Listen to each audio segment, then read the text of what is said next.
Здравствуйте, в эфире новости спорта, в студии Власий Сергеев. Омский «Авангард» в гостях обыграл казанский «Акбар» в седьмом матче полуфинальной серии плей-офф континентальной хоккейной лиги и вышел в финал турнира. Встреча завершилась в овертайме со счетом 4-3. В составе победителей дублем отметился Оливер Каски. По одной шайбе забросили Кирилл Семенов и Вилли Пока. У хозяев льда взятие ворот провели Дмитрий Воронков, Альберт Яруллин и Артем Галимов. «Авангард» выиграл серию до 4 побед со счетом 4-3. В финале турнира омский клуб встретится с действующим обладателем Кубка Гагарина московским ЦСКА. Первая игра финальной серии пройдет 18 апреля.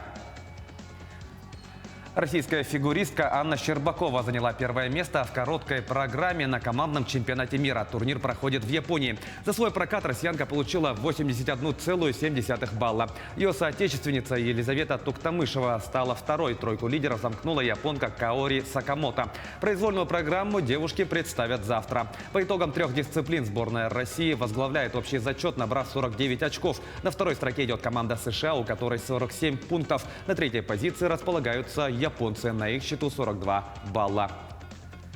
Футболисты английского клуба «Манчестер Юнайтед» на своем поле со счетом 2-0 победили испанскую «Гранаду» в ответном матче четвертьфинала Лиги Европы. Счет встречи на 6-й минуте открыл нападающий манкунианцев Эдинсон Кавани. Еще один мяч в компенсированное время в свои ворота отправил защитник гостей Хесус Вальеха. Напомним, первая встреча данного противостояния завершилась победой англичан с аналогичным счетом. В полуфинале турнира Манчестер встретится с итальянской «Ромой», которая в 1/4 прошла голландский «Аякс». Первая полуфинальная игра пройдет 29 апреля на стадионе Олд Траффорд. В другом четвертьфинальном матче Лиги Европы английский «Арсенал» в гостях разгромил чешскую «Славию», забив 4 безответных мяча.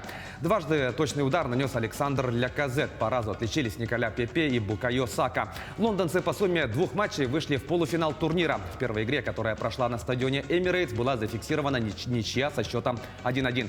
В следующем раунде английский клуб сойдется с испанским «Вильярреалом», который в 1/4 оказался сильнее загребского «Динамо». Первая полуфинальная игра данной пары пройдет 29 апреля на арене Эль Мадригал в Испании. Россиянин Андрей Рублев выиграл у испанца Роберто Баутисты Агута в матче 3-го круга турнира Ассоциации теннисистов-профессионалов серии «Мастерс», который проходит в Монте-Карло. Встреча продолжалась 2 часа 46 минут и завершилась со счетом 7-7, 5-7, 6-3. В четвертьфинале соревнований россиянин сыграет с испанцем Рафаэлем Надалем. В данный момент Рублев занимает 8-е место в рейтинге ATP. В его активе 8 побед на турнирах под эгидой данной организации. На стартах серии «Большого шлема» лучшим результатом россиянина является выход в четвертьфинал.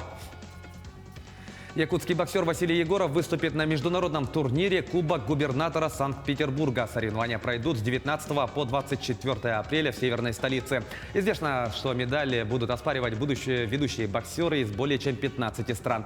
Якутянин выступит в весовой категории до 52 килограмм. Данные соревнования станут одним из проверочных этапов членов сборной России перед квалификационным европейским турниром на Олимпийские игры. Напомним, Егоров является 4-кратным чемпионом России и 2-кратным победителем чемпионата Европы.